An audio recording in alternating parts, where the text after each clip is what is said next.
Sean Chandler here, and this is my sister, Tisha Messing. and we just finished the mid-season finale of Star Trek Discovery. For me, probably my second favorite episode of the season, behind the Harry Mudd episode from a couple weeks ago. Probably for me too. As you said, kind of the ups and downs. Every time there's a week where I'm like, ooh. Then the next week I'm like, oh, okay. That was interesting. And this week was definitely and a lot of ideas in there where you go, I can see where this is headed. And people in the comment section all along saying, you got to wait to see where it's going to play out. There's going to be a twist. I mean, we knew that something was going to happen, obviously, and we're starting to see exactly what that is. But I think the thing that both of us kind of would agree about this episode, as well as kind of like episode 2, the Mudd episode, it really gave us hope. Yes. Like the plot points they introduced about the alternate timelines and stuff. Gave us hope that they're going somewhere and they're going to explain some of the giant glaring continuity errors that are in this series. And that they have a reason for it that we go, oh, okay. Maybe it's not just that they chucked the entire 50 years out the window. Right, and it would have been nice if it kind of given us a little bit of clues about that a little bit earlier, but that we were watching and go, okay, I'm tracking with you now. It has hope that we might finally discover what's going on. Yes, what's going on? There you go. Discover what's going on.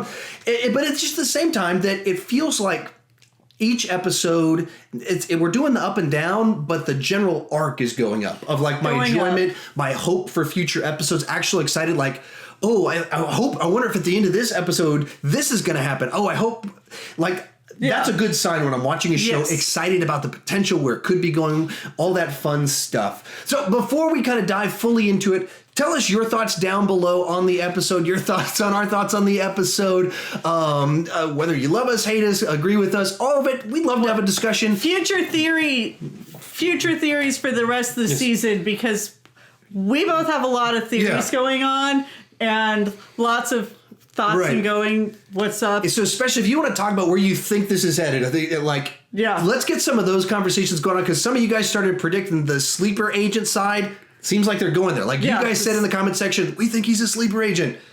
I think he's a sleeper agent now too. And some other stuff like that. So get that discussion. Also, for the layout of this episode, how this is going to work, we're just going to walk through the plot and kind of talk through it, give a little bit of thoughts on it. Then we're going to talk about what we loved about the episode. We're talking about what we didn't like about the episode. Klingon boobs. And then we're going to talk about fan theories. So Ash Tyler, Mirror Universe, Section 31. There we go, you got it right. Where'd the spore drive go? All that stuff. We're going to talk about that at the end, and then give our overall thoughts on the episode as a whole. I'll put down in the description. Season as a whole. The mid-season. Yeah, season thus far. And I'll put the links or the time codes on that down in the description, so you can skip ahead to that if you don't need us to recap the episode you just watched. What we're about to do is do that. So if you want to just skip ahead, check the description down below. A lot of you just check in just so that you can hear what's happening and not have to actually watch the episode. And we're going to walk you through the exact plot on this one. Yeah, a lot more than we usually do. Yes. So I'm not sure with why. that said, let's start talking about it. It picks up right after the last one. And Starfleet orders them to come back into Starfleet territory, leave the planet, knowing that the Klingons are going to come in, destroy the planet. And Lorca, who kind of does his own thing, is like, we're not going to do that. But he tells the crew, like, all right, chart a course back. We're going to warp back. And the crew's like, what? This is the time that you're going to obey now? And then, of course, Lorca, being Lorca, has his own little behind-the-scenes sort of idea of what he's working through. He's like, no, they can't know what we're doing. And so we're just going to look like we're obeying orders. And this will give us a few hours to figure it out. And then starts messing around with Stamets like, hey, you've had some weird symptoms, haven't you? You better need to go get checked out. You should go to the doctor. Yes. And then I will go to the doctor. And he goes, do I really have to go to the doctor? Yes. And the whole time you're thinking, like, well, obviously the guy has symptoms. And the doctor guy's like, what? Wait, you have symptoms? There's like this weird back and forth in some of the stuff where Tilly was like letting out some information. Letting things out that hadn't been told. But at the same time, we're like, how did he not know? Everybody can see that something's weird. Something's weird. And they're like living together. Yes. You would think that, I notice when my husband has a mood swing, and I would think that his SO would be able to be like, hey, you're just having a different change of mood. I would have thought, but apparently not. Very wild changes in mood. But so he goes to check him out. We find out something funky is technically going on with his brain. So they're not so crazy about this jumping technology. So during their 3-hour little planning session of faking out Starfleet, they come up with a plan. We're going to jump back and get in a battle with them and then beam 2 people on board. Beam 2 people over, plant some sensors, and then we're going to provoke them into cloaking, and then we're going to go through and do all these jump things, map it. Yeah, just like that. You got to have all the hand motions to go with it. So to be clear, if you weren't sure what was going to happen. And so we're going to do 133 jumps? 133 jumps. So obviously Stamets is... it's a lot of work. It's a lot of jump, and Dr. Guy's not crazy about this. And then Lorca reveals kind of really the big reveal of the episode. Yeah. There's the twist of the story change, but as for the world building of the show, probably the most important piece of information... Alternate universe. And so our theory, we came out last week, was yesterday's Enterprise. And it's something Enterprise 1 involving the spore drive. It's not really exactly how this is playing out of jumping...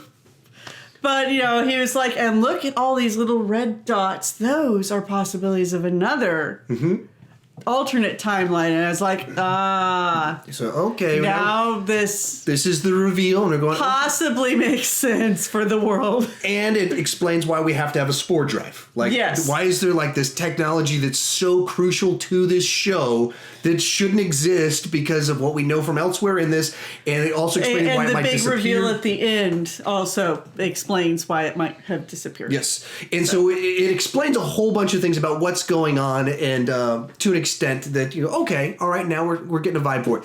But as for we're about to go into the full action of it, or beaming, that's kind of what I liked about this episode is that we had a clear, everyone's working together for this objective. Where I wrote it down: save the planet. End the war. Oh, you mean it wasn't Save the Cheerleader, Save the World? No, that's a totally different show. Oh, we're Save the Planet, End the War. End the War. End the War. Save the Planet, End the War. There we go. And so it's very clear. And, you had a clear method, and you had a plan, and even the side to it of we're going to go up against Starfleet. We're going to decide to, all of us are in agreement. We need to save this planet. We could end this war. So we're going to do this, and we're going to put ourselves on the line, sacrificially do this. Which is in contrast, like earlier on, where it just felt like they were all kind of at odds with each other, self-seeking. Here, working together for a common goal. I'm on board.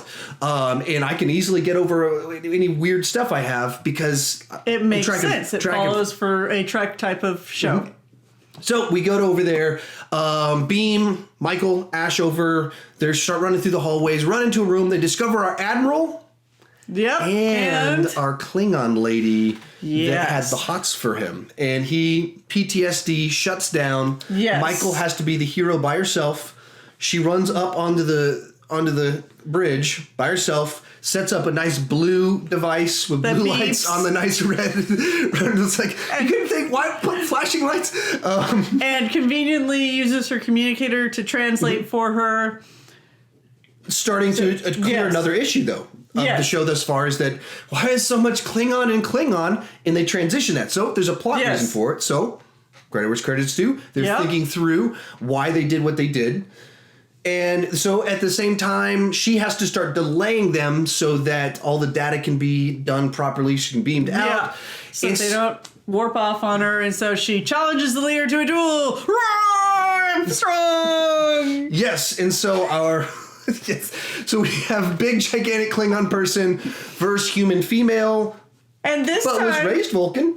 Yes. And this time it makes a lot more sense because the big, giant Klingon that was raised to fight all the time is actually doing a lot better at fighting the teeny tiny woman. Yes, and kicking her around and all sorts of stuff happening. Yes.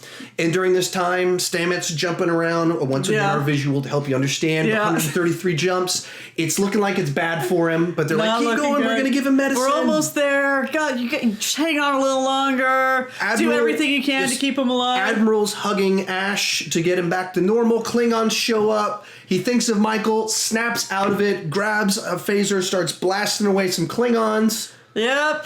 Michael holds off her foe from killing her just long enough to grab the Federation insignia from him. And be beamed off. Everyone's beamed off. Klingon woman grabs hold, jump beams back aboard with them. I turned away just as that was going on, and the action was so quick in how they were cutting and the pacing that I just heard Jen suddenly exclaim, "Oh, she's coming too!" And I was like, "Oh, this episode was a lot of very quick cuts." Yes. Which, unlike most episodes, if you looked away for like 30 seconds, you're suddenly like, "Oh wait, I need to rewind."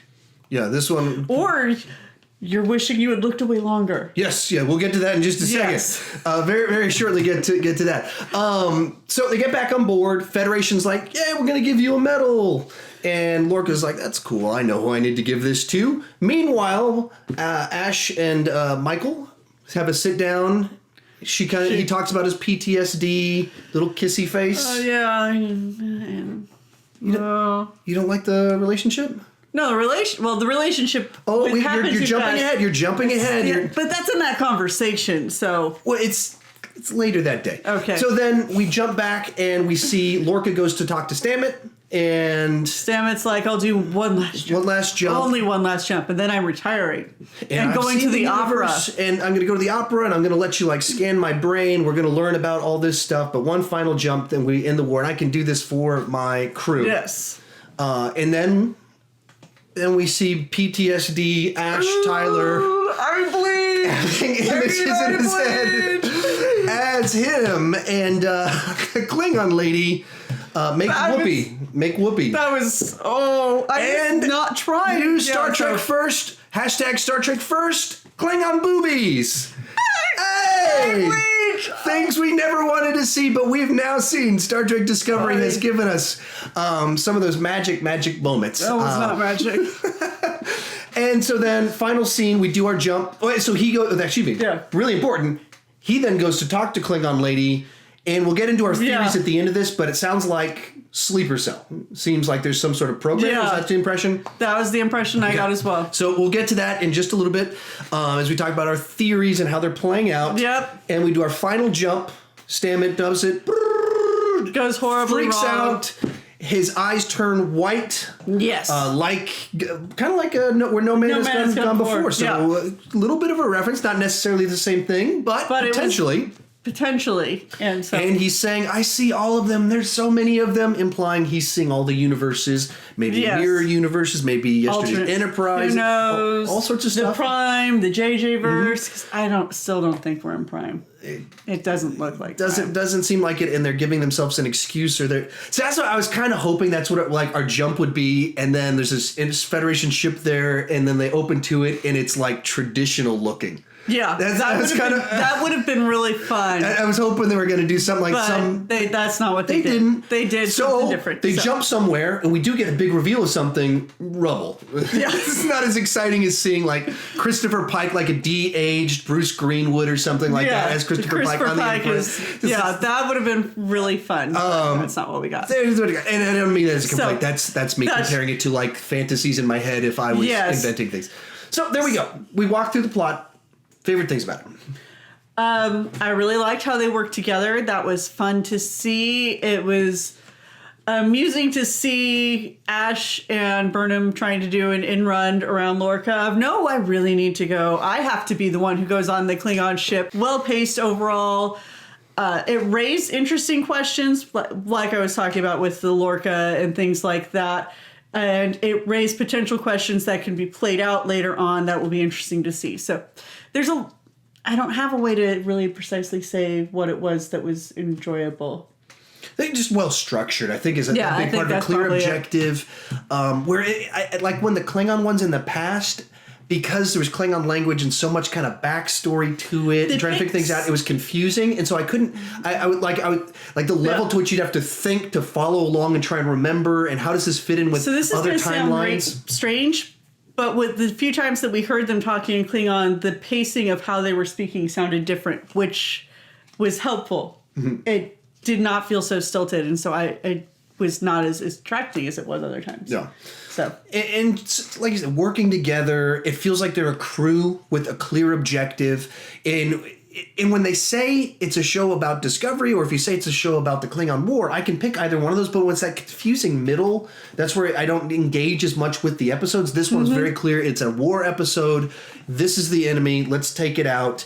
Like I said, our line, figure out how save to the make planet it work. and the world. And that's why I think it was a good episode. Yeah, it was. Now, the bad. Starfleet being so willing and quick to just abandon this planet to complete destruction just felt very weird to me. Yeah. And I guess by now, things like that don't kind of faze me because that's what the show's doing. So either I have to just accept that or go, they're going to have a reveal. And they've kind of had the reveal in this episode. A little bit, Sort of. Or they give you the hint of where it could be going. Hint of where it could be going. But, yeah, just a lot of those things. That's the stuff that in the episodes tends to make it difficult for me to follow because I don't know... All right, is this a clue as to what's going on? Is this the new rules for the show? Is this something I'm supposed to pay attention to? This is going to change. And so when I'm focusing in on why are the Klingons so weird? Why is Federation not acting like the Federation? Why is this happening? That's where it brings you out of the episode.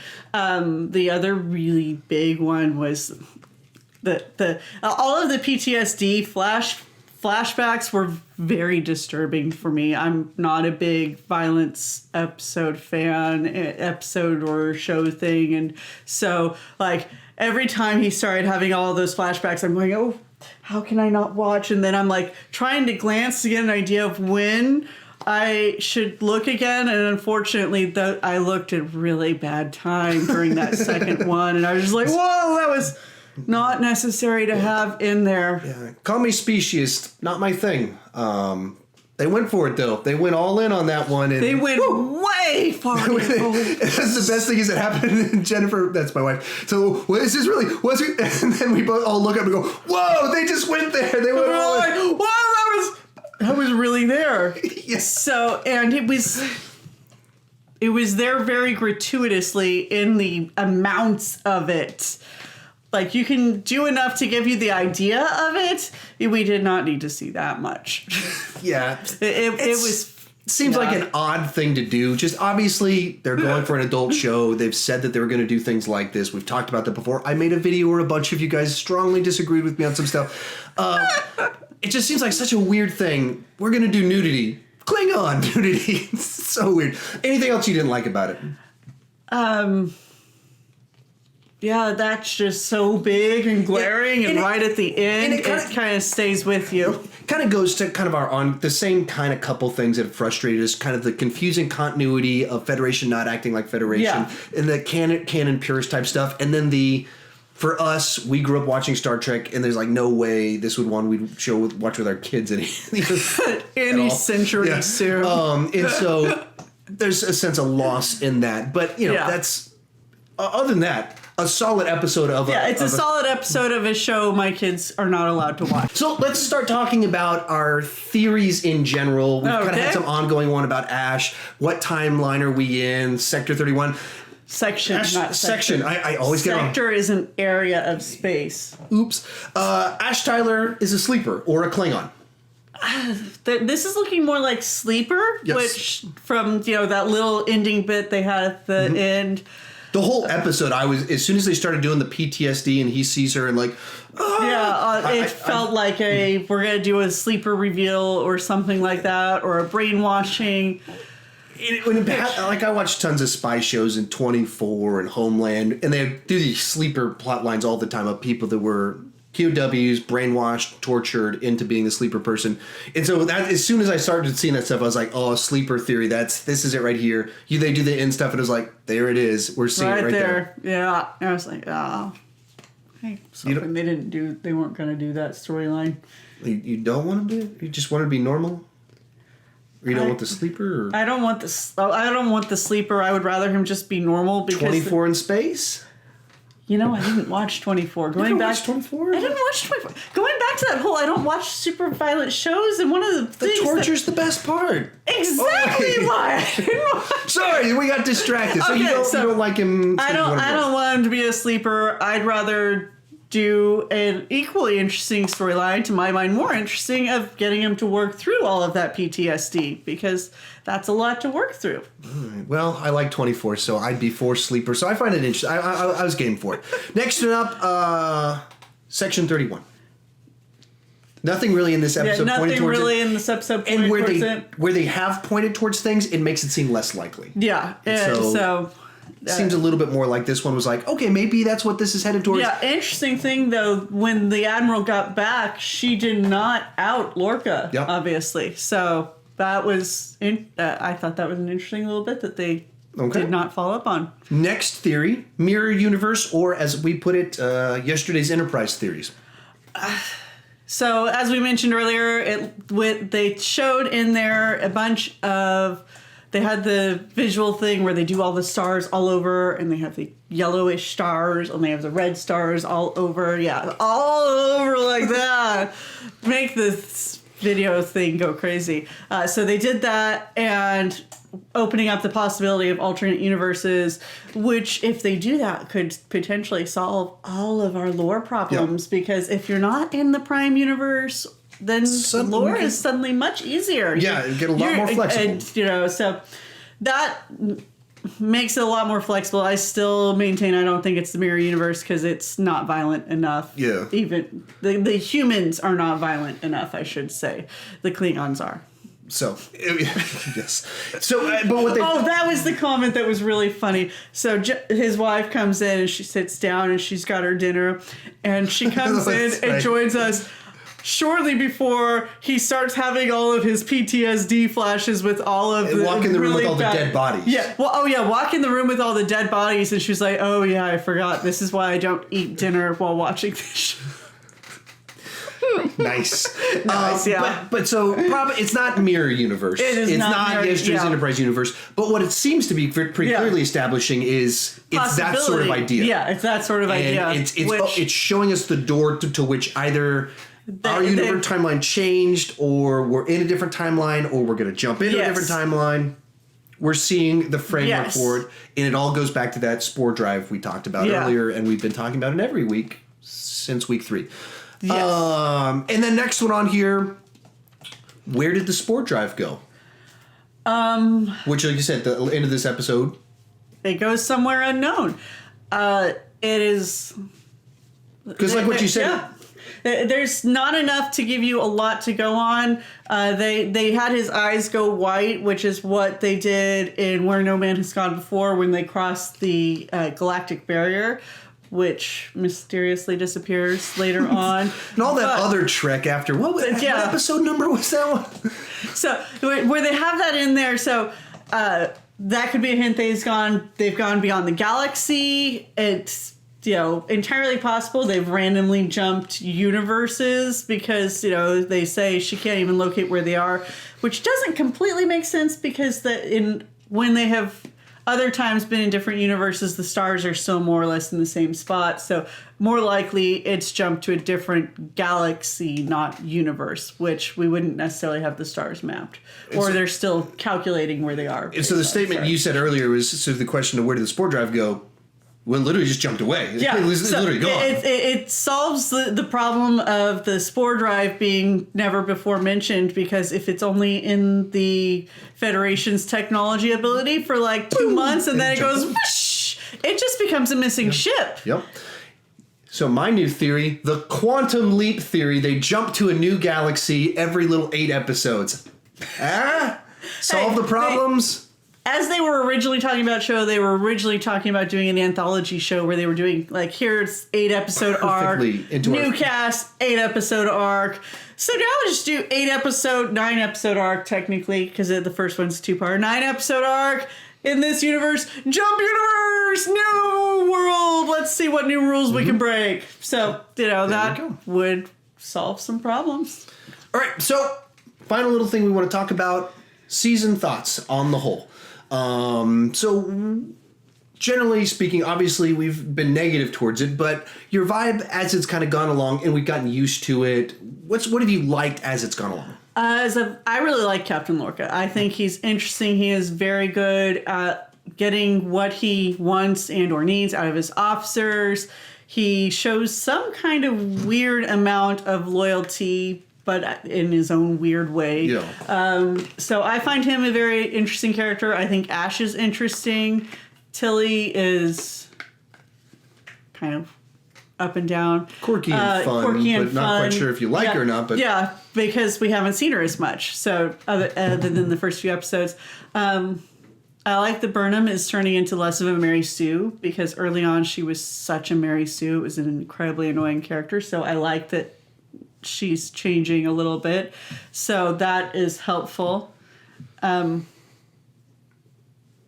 And I feel as it goes along in general, kind of settling into what it is, it seems like it's getting a lot better for me. Yes. And a lot more being able to go, okay, I like what this is headed, especially the crew's kind of moving together. They're going on adventures, clear objectives, and that's where I start going. It's not feeling like everyone's trying to tear each other apart as we get further into the season. Yeah, so I guess maybe let's move on to the negatives.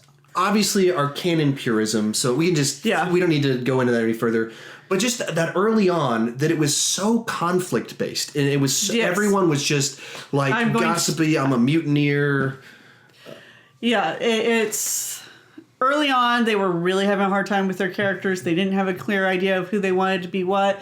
And it's still unclear what they want their show to be and who they want their characters to be. And so, but other Star Trek shows, you've usually had an idea of who the characters are from the beginning. Mm-hmm, they just haven't had a good idea of how to write them from the beginning. Yeah. And this one, it feels more like they're trying to still figure out who the characters are.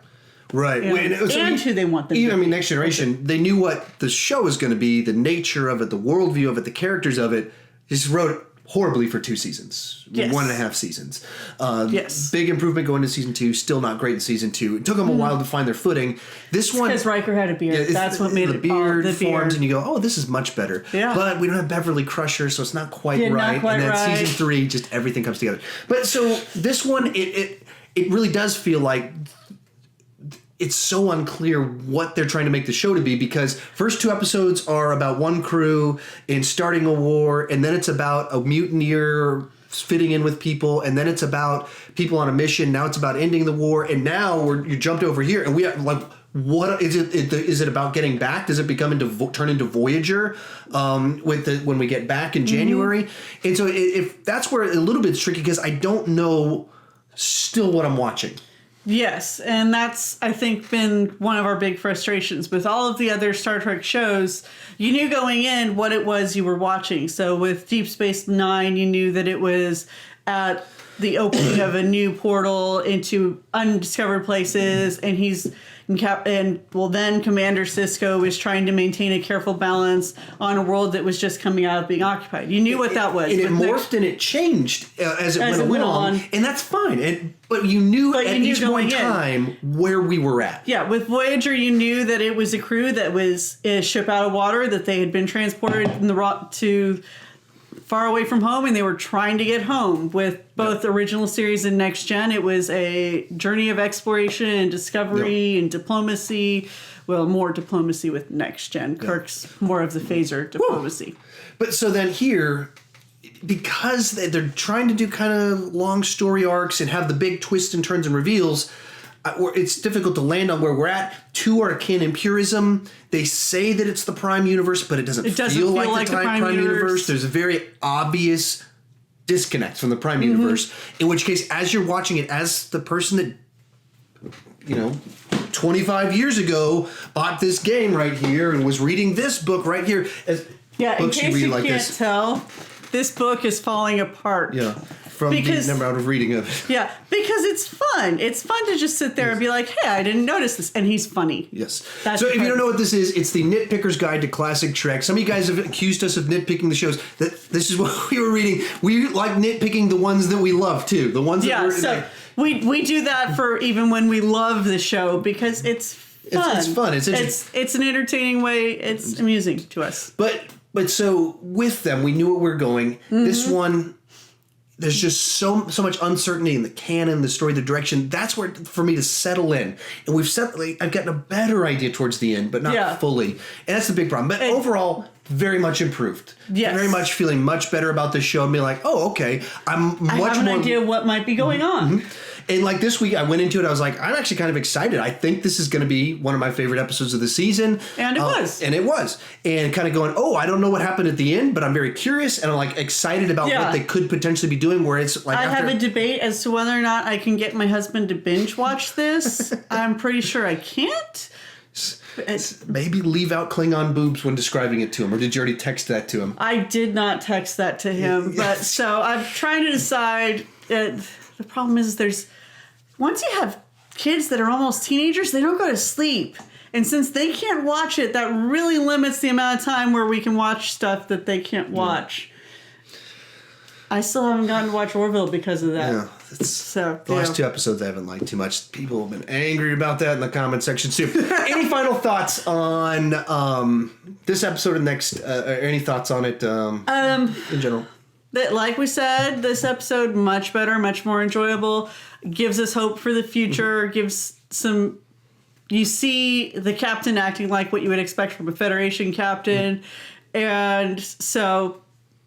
I'm curious to see where they're going to go with this, what they're going to do with where did we go? Who knows? So, that'll be fun to see. I'm excited for the future. And as I kind of said after the second episode, after I said after the Mud episode, once again, I'm like, yeah, I'm tracking. This is something I could be excited about.